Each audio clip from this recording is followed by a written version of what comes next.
बिस्मिल्लाहिर्रहमानिर्रहीम। ओके जनाब, सो हम स्टार्ट करते हैं अपना आज का लेक्चर।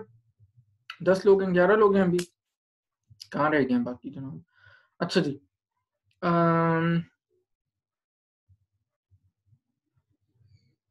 ओके ठीक है। हम कर रहे थे कल इंसिडेंट्स की बात। ओके, हमने फर्दर उसी को कंटिन्यू करना है। अगर तूबा आसिफ ऑनलाइन है बेटे तो कोई क्वेश्चन एंड पे आया था तूबा आसिफ का, और शायद एक आध और भी किसी का था। फटाफट से आप पहले क्वेश्चन कर लो और फिर जो है हम फर्दर आगे चलते हैं ताकि आपके वो क्वेश्चन एड्रेस हो जाए। जी जनाब। यस सर, अस्सलाम वालेकुम। वालेकुम सलाम जी बेटा। जो मेरा क्वेश्चन था कल सर वो था जो कल सर जो हम इंसिडेंस कैलकुलेट करने का जो हम तरीका नहीं सर आपने जी बताया था वो हम ठीक जो है बेटा। पर्सन ग्रुप वाइज हम कर रहे थे वो 5 प्लस 1 into 5 फिर प्लस 1 into 1 ठीक वाले मेथड से ठीक सर है। वो जो उसका जो लास्ट लेक्चर था आपने जो यूट्यूब पे लाइव स्ट्रीम की थी सर उसमें जब आपने वो टोटल पर्सन टाइम के नीचे जो एग्जांपल दी थी कि हमने 5 लोगों को फॉलो करना है जिसमें से एक इंसान को हमने 2 मंथ्स के लिए फॉलो किया और दूसरे पर्सन को हमने 4 मंथ्स के लिए किया, तो सर उसमें आपने पीपीटी को इस तरह कैलकुलेट किया कि फर्स्ट पर्सन के लिए 2 मंथ्स था तो 1 मल्टीप्लाइड बाय 2 सर आपको कुछ याद पड़ रहा है? नहीं मुझे नहीं याद। आप ठीक है, मैं समझ रहा हूँ आप बता रहे हो। ठीक है, 1 मल्टीप्लाइड बाय 2 हो गया फर्स्ट पर्सन के लिए। आगे बेटे। यस सर, सर उसमें हमने सेकंड पर्सन के लिए जिसको हम 4 मंथ्स के लिए फॉलो कर सके थे उसको हमने 2 मल्टीप्लाइड बाय 4 किया है, हालांकि अच्छा, पर्सन एक था वो लेकिन फिर हमने उसको गलती से सेकंड होगा, वो गलती से होगा, वो 1 मल्टीप्लाइड बाय 4 होगा बिल्कुल। अगर वो ऐसे 2 से किया तो वो गलती से हुआ। ठीक है, वो 1 मल्टीप्लाइड बाय ओके 4 है फिर। हाँ ठीक है। ठीक है सर, बस ठीक है सर, ये कंफ्यूजन थी, थैंक यू। ग्रेट, एक्सीलेंट, ठीक है, well done, very well done. ठीक है, और बेटे और किसी का कोई है कंफ्यूजन, कोई क्वेश्चन इससे रिलेटेड? फर्दर थोड़ी सी और कैलकुलेशन आज मैंने करवानी है इसी को, ताकि और आप लोग का ग्रिप हो जाए इस पे। स्क्रीन में शेयर करने लगा हूँ, मुझे कोई एक बंदा कंफर्म कर दे कि ये स्क्रीन आपको नजर आ रही है या नहीं। यस सर, आ रही है सर। ओके ग्रेट, ठीक है जी। अच्छा बेटे, ये अब एक और सिनेरियो है, केस स्टडी है बेसिकली। जरा इसको ध्यान से सुना, आप लोगों ने ही मुझे बताना है, ठीक है? फिर मैं तो हूँ, मैं इंशाल्लाह आपको बताऊंगा। अच्छा जी, researchers are studying the rate of developing asthma. The researchers enrol 100 participants who have been determined to not have asthma. ठीक है, जाहिर है हम एस्थमा एक सिनेरियो है जहाँ पे रिसर्चर्स कैलकुलेट करना चाह रहे हैं उसकी इंसिडेंस, और उन्होंने 100 ऐसे लोगों को स्टडी में लिया है जिनको एस्थमा अभी नहीं है। The researchers plan to follow these participants over 1 year to see who develops asthma beginning on January 1st. यानी साल के पहले दिन उन्होंने स्टडी स्टार्ट करनी है और 1 साल उन्होंने टाइम पीरियड रखा है जिसके अंदर उन्होंने ये देखना है कि इंसिडेंस क्या निकलती है अस्थमा की। Participants visit a doctor monthly at the end of the month to determine if they have asthma. अच्छा, वो डायग्नोसिस कैसे करें? उन्होंने जितने पार्टिसिपेंट्स लिए हैं, कितने 100 लिए हैं, 100 लोगों को कहा है कि आपने हर मंथ की लास्ट डेट को 30th या 31st को आपने चले जाना है डॉक्टर के पास। वो आपका लेगा डायग्नोसिस और वो आपको बताएगा कि आपको इस मंथ में एस्थमा डेवलप हुआ या नहीं हुआ। After 1 year 5 of the participants have developed asthma. कितनों ने कर लिया? 100 में से 5। ठीक है, 95 रह गए।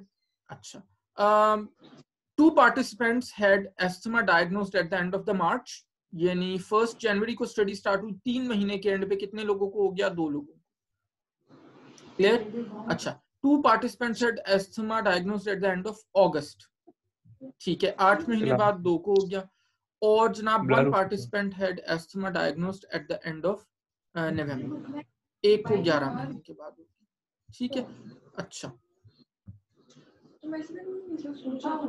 अब जनाब क्वेश्चन हैं आपके पास 2-3।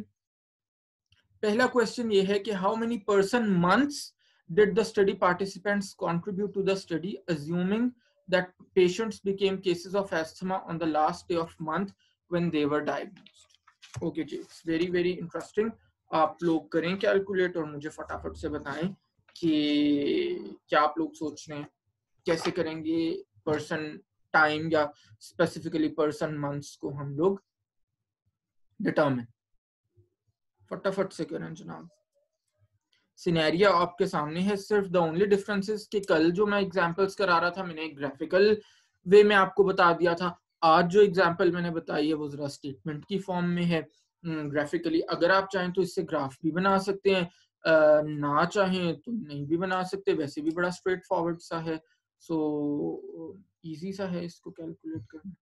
तो करें जी, सारे लोग करें फटाफट से, और जो भी कर ले पहले वो मुझे बताए, फिर मैं सबका व्यू पॉइंट लेता हूँ, और फिर जनाब डेफिनेटली मैं खुद से भी बताता हूँ कि क्या है क्या नहीं है।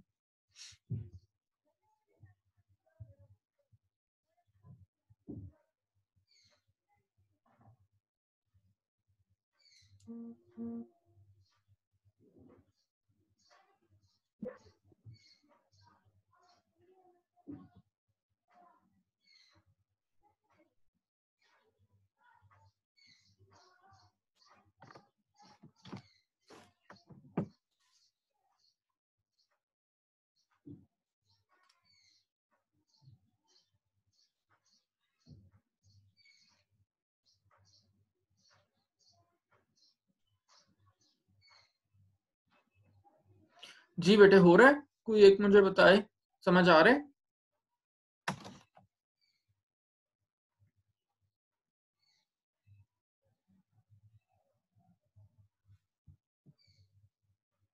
बेटे मेरी आवाज आ रही है? कर रहे हो आप लोग?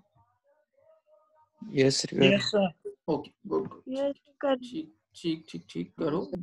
जो भी कर ले पहले मुझे बता दे।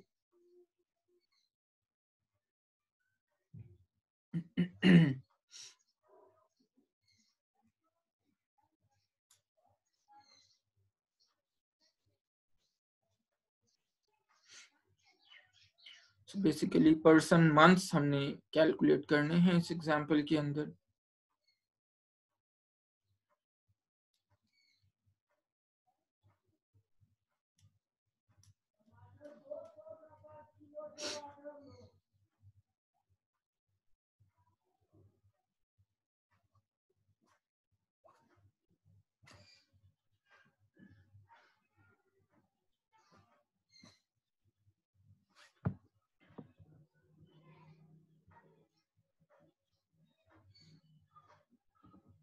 और GR CR दोनों जो हैं बेटे, ये नवाज को कहना क्या प्रॉब्लम है इसके साथ, इसने क्लासेस अटेंड नहीं करनी, क्या चल क्या रहा है?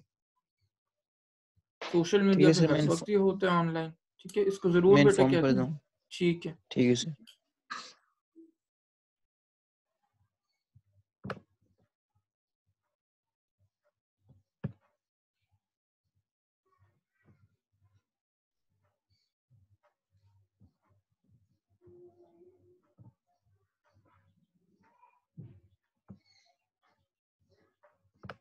और वलीद भी नहीं है आज आई गेस ऑनलाइन।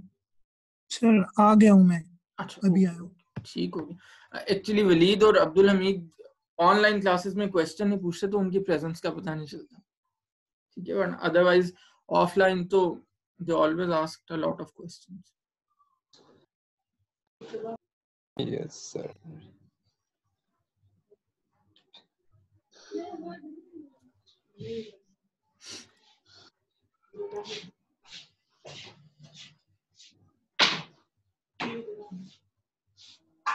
अच्छा जी, एनी वॉलंटियर्स, किसी ने कुछ किया हो कैलकुलेट?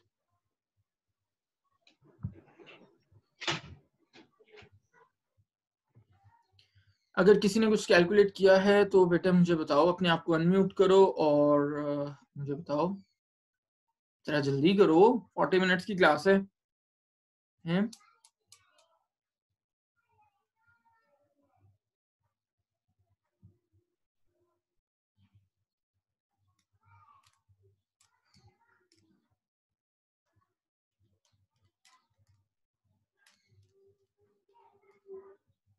मैंने कर लिया। ओके जी बेटे, जरा एक्सप्लेन करो कैसे किया है, क्या किया है, बताओ मुझे। सर 2 पार्टिसिपेंट्स को डायग्नोज हुआ asthma at the end of March, और मार्च बनता है, मतलब 3rd मंथ 3 मंथ तक हम उन्हें फॉलो कर सके थे। Good, very good. के बाद 2 पार्टिसिपेंट्स एस्थमा डायग्नोज हुआ एट द एंड ऑफ अगस्त, तो अगस्त 8 मंथ, उनको हम फॉलो कर सके थे 8 मंथ तक। ग्रेट, उसके बाद एस्थमा डायग्नोज हुआ at the end of November, November is 11th month, तो हम उन्हें उसे फॉलो कर सके थे 11 मंथ तक। ठीक है, हमने इनके करस्पॉन्डिंग मंथ्स के साथ मल्टीप्लाई किया और एक्सीलेंट। फिर जो हमारे आया उनको ऐड किया और ये 33% ईयर्स बनते हैं। अच्छा, यहाँ तक ठीक है, बिल्कुल। एक चीज आप मिस कर गए हो, ये बिल्कुल परफेक्टली ठीक है यहाँ तक। कोई बताएगा और क्या चीज मिस हो गई है यहाँ पे?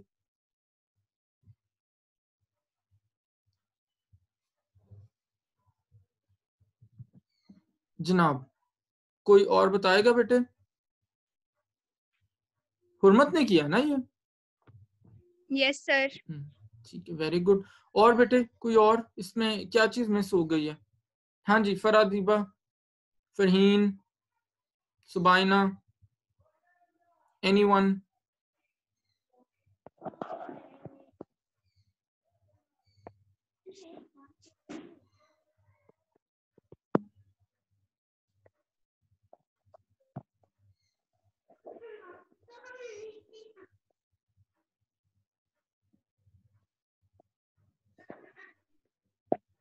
हाँ जी, कौन मुझे बताएगा कि क्या चीज मिस हो गई है? हुर्मत ने बिल्कुल ठीक बताया, ये 3 पॉइंट्स बिल्कुल ऐसे ही करेंगे। 2 लोगों को हमने 3 मंथ्स तक फॉलो किया। जी, रेट नहीं बताया क्या? नहीं रेट नहीं, अभी हम रेट की तो बेटा बात ही नहीं कर रहे ना। इसी में कोई कैलकुलेशन में एक पार्ट मिस हो गया। जरा सिनेरियो दोबारा से पढ़ो गौर से, तो होपफुली आपको समझ आ जाएगा। सर उसने डिनोमिनेटर कैलकुलेट किया है, अब इंसिडेंस कैलकुलेट करेंगे। वो तो चलो अभी हम करेंगे ना बेटे। अभी इस पार्ट में, इस क्वेश्चन में हम सिर्फ यही देख रहे हैं, पर्सन टाइम में डिनोमिनेटर ही कैलकुलेट करना है अभी हमें। डिनोमिनेटर में से क्या चीज मिस हो गई है?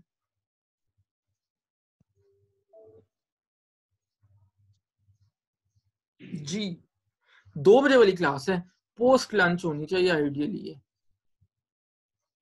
और लंच के बाद तो दिमाग बहुत तेज चलना चाहिए, ग्लूकोज मिल जाता है ब्रेन को, है ना?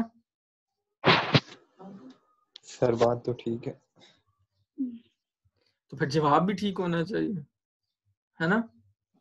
अच्छा चले, लेकिन मैं सर लोग क्या अभी नींद में है? सर अभी उठे हैं कुछ लोग। कुछ लोगों में अभी ग्लूकोज ड्रॉ भी नहीं हुआ है, खाना लिटरली अभी का है 4 मिनट पहले। अच्छा ठीक है, चले मैं बताता हूँ। अच्छा बेटे, इस क्वेश्चन का ये पार्ट मैं बता दूं, पहले आप जरा गौर से सुन लो, समझ लो इसको। क्वेश्चन हमसे पूछा जा रहा है, how many person months did the study participants contribute to the study. Study participants कितने थे? 100 लोग थे, ठीक है। How many person months did the study participants contribute to the study, यानी 100 लोगों ने कितने स्टडी मंथ्स दिए हमें। जैसे हुर्मत ने बताया, 2 लोगों को हमने फॉलो अप किया 3 महीने तक, मार्च के एंड तक, 2 into 3 is 6। 2 लोगों को हमने फॉलो अप किया 8 महीने तक, यानी अगस्त के एंड तक, 2 into 8 is 16। एक बंदे को हमने फॉलो अप किया 11 महीने तक, नवंबर के एंड तक, 1 into 11 is 11। परफेक्ट हो गया यहाँ तक। अब जनाब, व्हाट अबाउट दोज 95 पार्टिसिपेंट्स? उन्होंने तो पूरा साल उन्हें हमने फॉलो किया ना, तो 95 मल्टीप्लाइड बाय 12 इक्वल्स टू 1140, ठीक है। अब इन चारों को टोटल करें, 1140 plus 6 plus 16 plus 11 equals to 1173 person months. ठीक हो गया? पर्सन टाइम जब भी कैलकुलेट करना है, सारे पार्टिसिपेंट्स का करना है बेटे, चाहे वो लॉस्ट टू फॉलो अप हो गए हों, चाहे उनको हमने पूरे टाइम के लिए फॉलो किया हो। सो सबके लिए पर्सन टाइम कैलकुलेट करना है, सिवाय इसके कि जानबूझ के क्वेश्चन में मैं घुमाने के लिए आपको कह दूं कि जनाब how many person months did the 5 study participants contribute who were lost during the study. फिर आप सिर्फ कहोगे अच्छा जी 6 प्लस 16 प्लस 11 इक्वल्स टू 33, क्योंकि मैंने क्वेश्चन ही ये किया कि बस उन लोगों का कंट्रीब्यूशन बता दें पर्सन मंथ्स में जो 5 लोग स्टडी के बीच में गायब हो गए, ठीक है। अब क्वेश्चन इस वक्त क्या है? General, how many person months did the study participants contribute to the study. Study participants कितने 100 हैं, 5 का तो हमने निकाल लिया, लहदा निकालना पड़ा, क्योंकि किसी को कभी कितनी देर तक फॉलो किया, किसी को कितनी देर तक। 95 ऐसे थे जिनको हमने पूरे 12 महीने फॉलो किया, तो 95 into 12 is 1140। इन सबको चारों को ऐड करें, 1173 बन जाता है। पता हमें ये चला कि हमारा डिनोमिनेटर कितना आ गया? 1173। यहां तक क्लियर है? बेटे बात Yes, समझ sir. आई? Good, very good. अच्छा, अब क्वेश्चन नंबर 2 है, मैं जिससे पूछूंगा मुझे वो बताएगा। What is the rate of asthma cases in this study? यानी बेटे सिंपल सी बात है, इंसिडेंस पूछ रहे हैं आपसे। वो डिनोमिनेटर आपको पता चल गया 1173, 1173, ठीक है। अब क्या हमें फाइंड करना है? न्यूमरेटर फाइंड करना है। न्यूमरेटर इंसिडेंस का क्या होता है? New cases.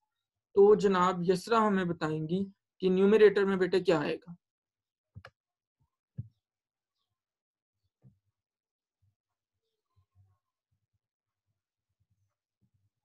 यसरा बेटे आपको आवाज आ रही है?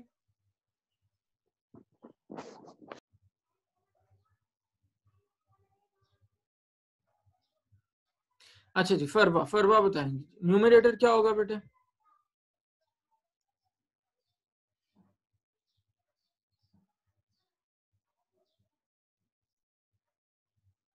किधर गायब हो गए हैं? सर 5 होगा। 5 होगा सर 5 होगा। सर मेरा नेट चला गया था। अच्छा 5 होगा बेटे, क्यों 5 होगा यसरा?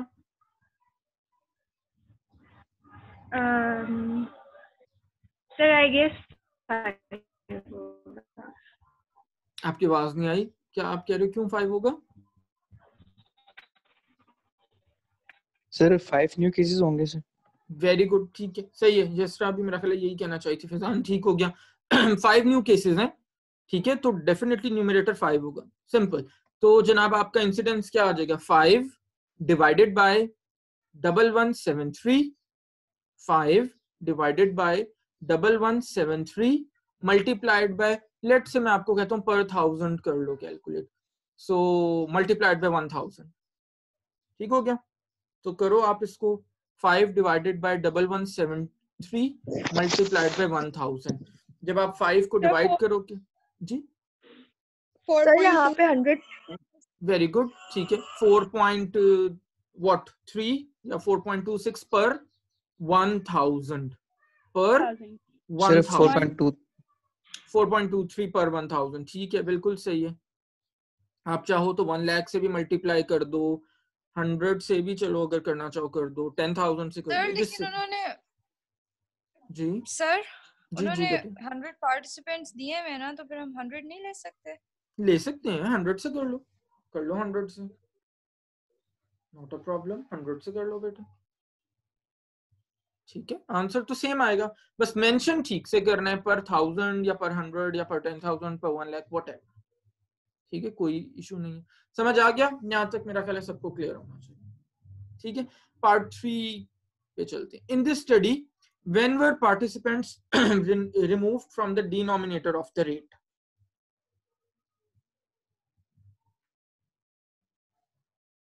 कौन बताएगा? बड़ा सिंपल सा रिपीट सवाल। In this study when were participants removed from the denominator? In this study when were participants removed from the denominator? आपके सामने है इसका जवाब। बस उन्हें डिजीज गई, मतलब जब उन्हें डायग्नोज हो गया कि उन्हें very good, very good, very good, बिल्कुल। So you can simply say the participants were removed from the denominator when they were diagnosed with the disease of interest, which is asthma. Simple. You can simply say, मैं repeat कर देता हूँ, participants were removed from the denominator when they were diagnosed with the disease of interest, that is asthma. और further अगर आप elaborate करना चाहो तो आप कर सकते हो कि जी 2 participants were removed at end of March, ये क्वेश्चन में भी आपके सामने दिया हुआ लिखा हुआ है, 2 were removed at end of August, 1 was removed at the end of November, और 95 continued till the end of the study। 95 को तो हमने बीच में छोड़ा ही नहीं ना, वो तो पूरा फॉलो अप हमने किया। तो सिंपल, ठीक है बेटे, क्लियर हो गया? किसी को अगर ना समझ आया हो?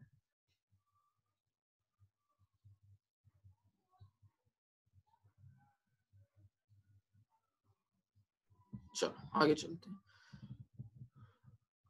अच्छा जी, okay, here is another scenario. Person time आपने कैलकुलेट करना है, लेट्स से 1 2 3 4 5 6 10 इयर्स है।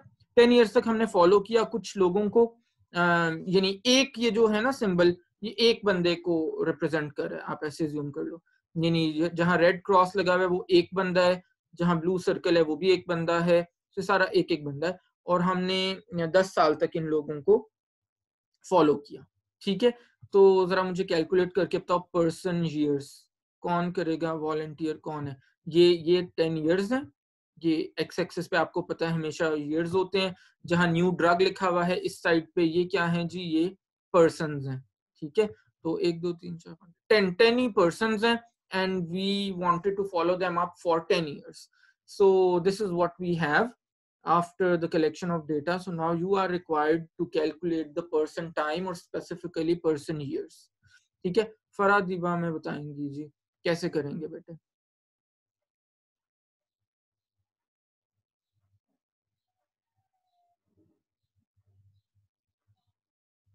फरा आवाज आ रही है बेटे? यस सर आ रही है।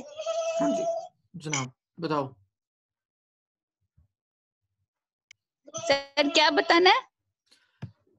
पर्सन टाइम बेटे आपने कैलकुलेट करना है। सो पर्सन टाइम बताओ इसमें से कैसे कैलकुलेट करेंगे।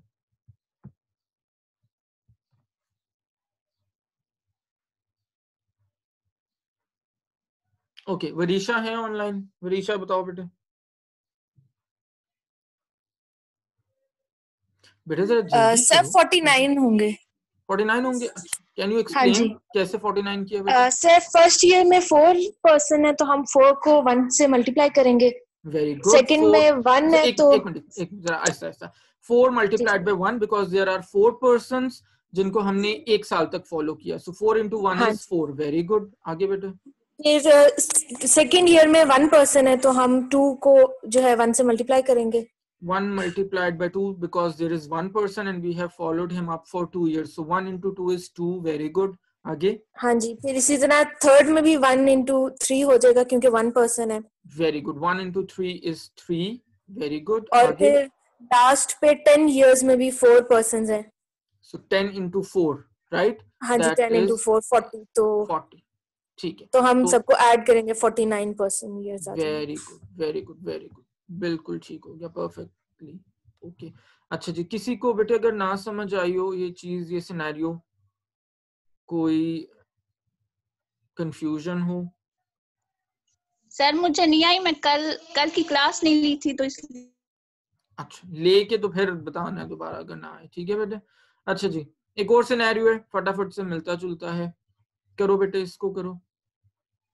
सेम 10 इयर्स है, देयर आर 10 पर्सन्स। मुझे कैलकुलेट करके फटाफट से बताओ क्या आता है।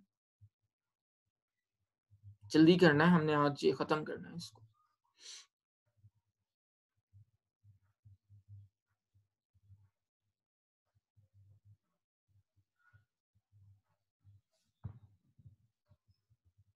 सुमैया है ऑनलाइन, सुमैया बताएगी।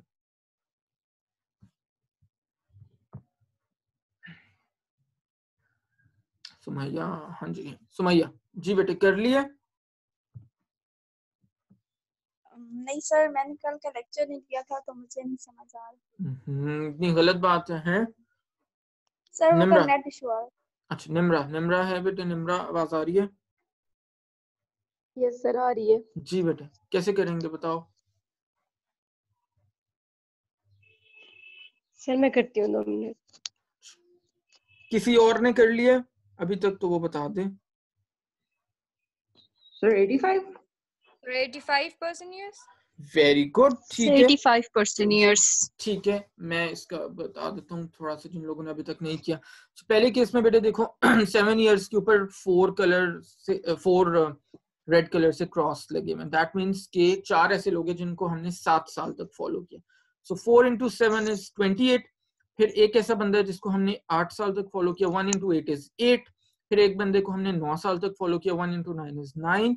फिर 4 लोग को हमने 10 साल तक फॉलो किया, 4 into 10 is 40।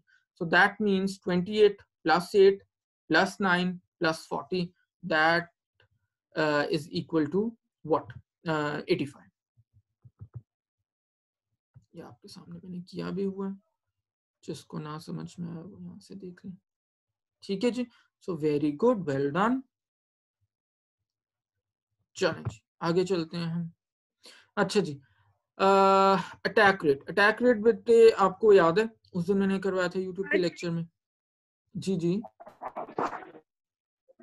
सर हमें ये ईयर्स हैं, अभी तो सिंपल ईयर्स दिए हैं ना, 1 ईयर 2 ईयर 3 ईयर या 5 months 8 months 7 months. Sir year जा सकते हैं 1.5 ईयर 2.5 हो ईयर, सकते मतलब हैं, बिल्कुल हो सकते हैं, फ्रैक्शंस में हो सकते हैं, और बिल्कुल फिर फ्रैक्शंस 3.5 से ही मल्टीप्लाई करेंगे, 4.5 से ही मल्टीप्लाई करेंगे, बिल्कुल हो सकते हैं। ठीक है, ओके सर। सर हमें ये किस तरह पता चलेगा, एक मिनट सर, हमें ये किस तरह पता चलेगा कि हमने कौन सा फॉर्मूला लगाना है, इंसिडेंस डेंसिटी का लगाना है या क्यूमुलेटिव इंसिडेंस का लगाना है? ओके ठीक है, गुड क्वेश्चन बेटे। आपको ये कैसे पता चलेगा? ये बड़ा इंतहाई सिंपल है। आपने क्यूमुलेटिव इंसिडेंस का फॉर्मूला वहां पे लगाना है जहां पे आपने सारे स्टडी पार्टिसिपेंट्स को पूरे स्पेसिफाइड टाइम के लिए फॉलो किए। सिंपल। कैसे आपने डिफरेंशिएट करना है? क्वेश्चन आ गया पेपर में, अब जनाब इंसिडेंस निकालनी है, आप ये कंफ्यूज हो रहे हो कि भाई इंसिडेंस डेंसिटी लगाऊं या क्यूमुलेटिव इंसिडेंस लगाऊं। तो आपने सिंपली ये देखना है कि अगर तो सारे लोगों को पूरे टाइम के लिए फॉलो किया है तो आंखें बंद करके आपने लगा देना है क्यूमुलेटिव इंसिडेंस का फॉर्मूला। उसके अंदर पर्सन टाइम कैलकुलेट करना ही नहीं होता हमने, ठीक है ना। New cases divided by persons at risk. और अगर ऐसा क्वेश्चन आ जाए जिसमें ये लिखा हो कि भाई कुछ लोगों को तो हमने पूरे टाइम फॉलो किया जैसे हम अभी कर रहे थे, और कुछ को हमने फॉलो नहीं कर सके पूरा टाइम, वहां पे आपने आंखें बंद करके लगा देना है इंसिडेंस डेंसिटी का फॉर्मूला, यानी आपको डिनोमिनेटर के लिए पर्सन टाइम कैलकुलेट करना पड़ेगा। सादा सी बात, ठीक हो गया। अटैक रेट क्या होता है मैंने उस दिन भी बताया था, अगर आपने यूट्यूब वाला लेक्चर सुना हो, बहुत सिंपल होता है। फूड स्पेसिफिक नॉर्मली हम कैलकुलेट करते हैं कि जी न्यूमरेटर में आपने लेना है वो वाले लोग जिन्होंने एक स्पेसिफिक फूड कंज्यूम किया और वो बीमार हो गए, ये न्यूमरेटर है, डिवाइडेड बाय वो वाले लोग जिन्होंने वो स्पेसिफिक फूड कंज्यूम किया। That's it, it's as simple as that, इससे ज्यादा कॉम्प्लेक्स नहीं हो सकता। ठीक है, मैं फिर से बता देता हूँ। फूड स्पेसिफिक अटैक रेट आपने कैसे कैलकुलेट करना है? वो वाले लोग न्यूमरेटर में रख रहे हैं जिन्होंने एक सर्टेन फूड कंज्यूम किया और वो उसकी वजह से बीमार हो गए, डिवाइडेड बाय वो वाले लोग जिन्होंने वो फूड को कंज्यूम किया।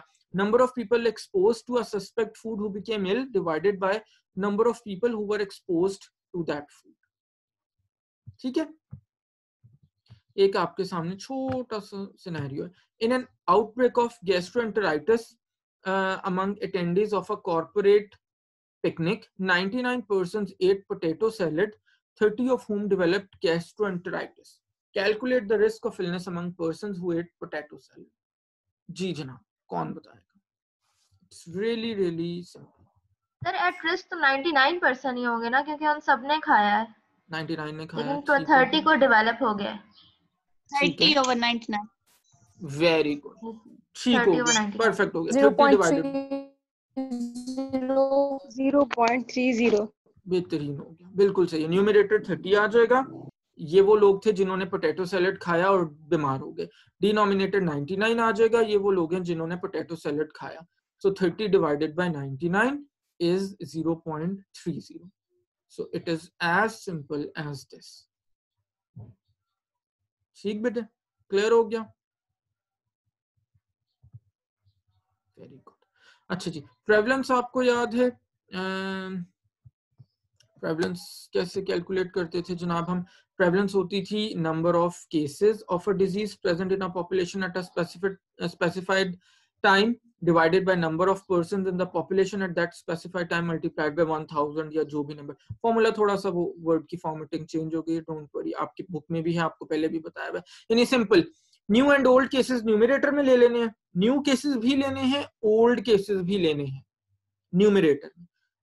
डिनोमिनेटर में क्या लेना है जनाब? डिनोमिनेटर में लेना है अपने टोटल पॉपुलेशन किसी भी कम्युनिटी की। एट रिस्क या वो वाला चक्कर ही नहीं है, प्रेवलेंस कैलकुलेट करना ज्यादा आसान है। सो आपने जस्ट टोटल पॉपुलेशन ले लेनी है और उसको मल्टीप्लाई कर देना है किसी भी जो भी नंबर आप चाह रहे हैं।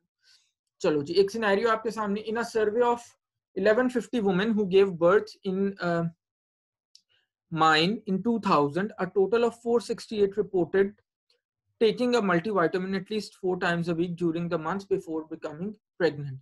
Calculate the prevalence of frequent multivitamin use in this group. जी जनाब करें। न्यू एंड ओल्ड केसेस, यानी यहाँ केसेस से मुराद कोई डिजीज नहीं है, यहाँ केसेस से मुराद है ऐसे लोग जिन्होंने मल्टीविटामिन यूज किया है।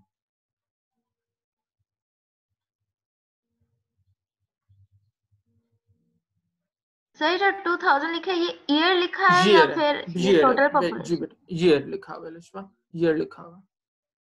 तो 0.40 कैसे किया बेटा, कैसे किया, कैसे आया? सर 1150 women जो हैं वो डिनोमिनेटर में लिया बिकॉज वो number of person in population at specified okay time है। ओके और जो डिजीज्ड हैं वो 468 है, तो ठीक उनको है डिवाइड किया। ठीक है, वेरी गुड। डिजीज नहीं, यानी जो मल्टीविटामिन ले रही थी इस केस में हम, ठीक है बिल्कुल परफेक्टली फाइन। 468 न्यूमरेटर आ गया जो मल्टीविटामिन यूज कर रही थी, 1150 टोटल पॉपुलेशन आ गई। 468 divided by 1150 is what? Mariam ने क्या बताया है बेटे? 0.40। 0.0 ठीक है, उसको आप मल्टीप्लाई कर दो 1000 से, या किसी भी नंबर से जिससे आप चाहते हो, 1000 से कर दो, ठीक है। सो आप कह दोगे पर 1000, 406 per thousand। 406 पर 1000 आ रहा है, ठीक है यस सर। ठीक हो गया। तो आप ये कहोगे कि 406 पर 1000 ने यूज किया था। अच्छा जी, लास्ट क्वेश्चन है, जल्दी से आ जाओ बेटे इसके ऊपर। Again it's quite simple I believe.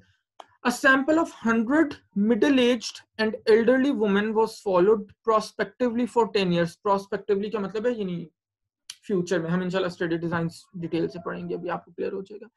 All subjects entered the study on 1st January 1990 and all women were followed until 31st December 1999. 10 साल की एक स्टडी थी, कितने लोग थे? 100 वुमेन थी उसके अंदर। None were lost to follow up। अच्छा ठीक है, यानी इसका मतलब है हम we are talking about cumulative incidents, सब 100 के 100 लोग को हमने पूरे 10 साल फॉलो किया। During this period, 5 subjects were diagnosed with ovarian cancer, but they all survived to the end of the study. Okay. The time at which these 5 subjects developed cancer was as follows. अच्छा, एक को जनवरी 93 में हो गया cancer, एक को जनवरी 92 में, एक को जनवरी 96 में, एक को जनवरी 91 में, एक को जनवरी 98 में। What was the prevalence of ovarian cancer on 31st December 1999? यानी कि जब स्टडी खत्म हुई। अच्छा, इंसिडेंस की तो बात ही नहीं ना हो रही, सो ये तो डिबेट ही खत्म हो जाती है, क्यूमुलेटिव है या इंसिडेंस डेंसिटी है। प्रेवलेंस की बात वो करें जनाब। और if I am not wrong, यहाँ पे शायद कोई ऑप्शंस भी दी हुई हैं। अच्छा नहीं दी, ठीक है जी। कैसे करेंगे?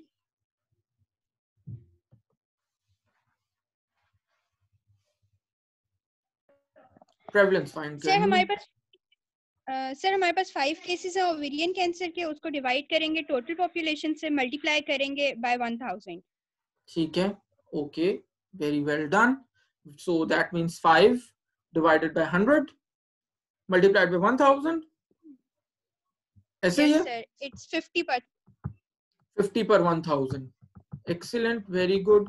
50 yes. per 1000 या 5 per 100, परफेक्ट हो गया। 50 per 1000, 50 per 1000 और 5 per 100, एक ही बात है दोनों, ठीक है।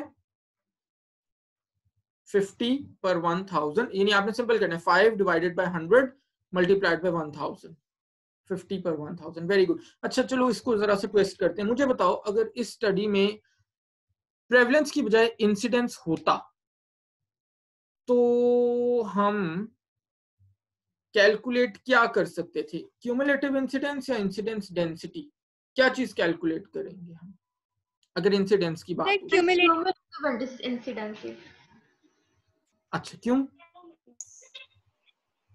क्योंकि हम सारे किया था। एग्री। अच्छा मैं समझा देता हूँ, ये ट्विस्ट है थोड़ा सा। बिल्कुल ये लिखा हुआ है कि सारे पार्टिसिपेंट्स को हमने फॉलो किया था एंड तक, ये बात बिल्कुल सही है। और उसकी बेस पे जो आप कह रहे हो कि क्यूमुलेटिव इंसिडेंस, आप अपने हिसाब से ठीक कह रहे हो, लेकिन एक और बात भी बेटे ज़हन में रखो, जब हम इंसिडेंस की बात करते हैं जैसे ही अगर किसी बंदे को वो डिजीज डेवलप हो जाती है, डिजीज ऑफ इंटरेस्ट, वो जैसे भी एस्थमा वाले केस में हमने कहा था कि हमने डिनोमिनेटर से कब रिमूव कर दिया था उनको, they were removed when they developed the disease of interest. तो जब हम डिनोमिनेटर से रिमूव करते हैं तो उनको ऊपर नहीं ले जाते, न्यूमरेटर में न्यू केस बन जाता है ना वो। इसका मतलब है कि 5 लोगों को जैसे जैसे डिजीज डेवलप होती गई हम तो इनको ऊपर लेते गए उस वक्त। इसका मतलब है कि फिर अगर पहले बंदे को हम देखें जो जनवरी 93 में डायग्नोज हुआ, तो इसका मतलब है पहले बंदे को हमने सिर्फ 3 साल फॉलो अप किया, 1990, 1991 और 1992। 1 जनवरी 93 को तो जनाब वो न्यूमरेटर में चला गया था, न्यू केस बन गया था, है ना। तो इसका मतलब है कि हम यहाँ पे भी इंसिडेंस डेंसिटी ही फॉलो कैलकुलेट करनी पड़ेगी, क्योंकि बीच में ऑल्दो फॉलो हमने सबको एंड तक किया, लेकिन बीच में डिजीज भी आती गई ना, डिजीज भी डेवलप होती गई ना कुछ लोग को। तो अब हम उनको डिनोमिनेटर में तो नहीं रख सकते। एट रिस्क से तो वो निकल गए ना, एट रिस्क की तो डेफिनेशन में अब वो नहीं आते, उनको तो वो डिजीज हो गई, वो तो न्यू केस की अब डेफिनेशन में आते हैं। तो इसका मतलब है वो न्यूमरेटर बन जाएंगे। जब स्टडी के बीच में कोई बंदा डिनोमिनेटर से उठ के न्यूमरेटर का पार्ट बन रहा है, इसका मतलब है अब जनाब हम वहां पे क्यूमुलेटिव इंसिडेंस कैलकुलेट नहीं कर सकते, अब हम वहां पे इंसिडेंस डेंसिटी ही कैलकुलेट करनी। ये बात क्लियर हुई है? मुझे जल्दी से बताओ, 1 मिनट रह गया। यस सर, हो गया। वेरी गुड, ठीक है। इसमें सर्वाइव्ड का कोई कंसर्न है? सर्वाइव्ड का नहीं, सर्वाइव्ड का अगर वो ना भी सर्वाइव करते तो भी वो न्यू केस तो बन गए थे ना, तो कोई कंसर्न नहीं है, चाहे वो सर्वाइव करें एंड तक, चाहे वो बीच में डेथ हो जाए उस डिजीज से, कोई इशू नहीं है। हमने फिर भी इंसिडेंस डेंसिटी ही कैलकुलेट करनी पड़ेगी। ठीक है बेटे। सो जनाब ये थी कुछ कैलकुलेशंस। अच्छा, इंशाल्लाह एक लेक्चर मैं यूट्यूब पे भी वीक में करूंगा अगेन, क्योंकि जाहिर है आपको पता बड़ा टाइम लग जाता है इन चीजों में। मैं कोऑर्डिनेट कर दूंगा टाइम आपके साथ, फिर अकॉर्डिंगली इंशाल्लाह नेक्स्ट टॉपिक हम वहां पे स्टार्ट करेंगे। ठीक है बेटे, okay, take care and stay safe. इंशाल्लाह नेक्स्ट लेक्चर में मिलते हैं। अल्लाह।